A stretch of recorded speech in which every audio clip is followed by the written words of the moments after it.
Hi, it's Steve. Today we'd like to show you how to change the leveling leg on your refrigerator. It's a really easy job. Let me show you how we do it. Now, to replace the leveling leg on this style of refrigerator, you will need to pull it forward and you'll need to tilt it up enough that you can gain access to that leveling leg. Now, you may only need 3 or 4 inches, just enough to pull that out of there and install a new one. If the old one is broken off, you'll need to reach up in underneath and unthread it from the top. In that case, you'll want to remove items from that refrigerator and tilt it back even farther so that you don't put yourself in danger. Now, if the leg on your refrigerator is broken off completely, you will need to tilt it back enough that you can actually reach in from underneath and unthread it from the top. To do so, you'll want to make sure that it is absolutely secure and can't tilt forward on you. If it's just a matter of it's stripped, we'll just unthread it from the bottom.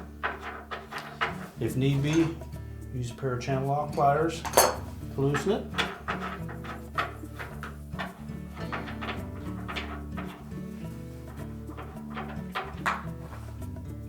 Discard the old one, and take note that this is a plastic material in the leveling leg, and it's threaded into a metal frame as part of the refrigerator. So you need to line it up with that opening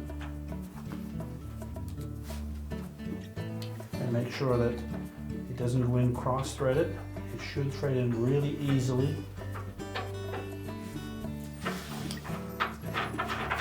So thread it in until it bottoms out. Then once we have the refrigerator in position, we'll reach in with our channel lock pliers and we'll turn that leveling leg to level the refrigerator up. We're now ready to push the refrigerator back into place. We'll level it up and your repair is complete.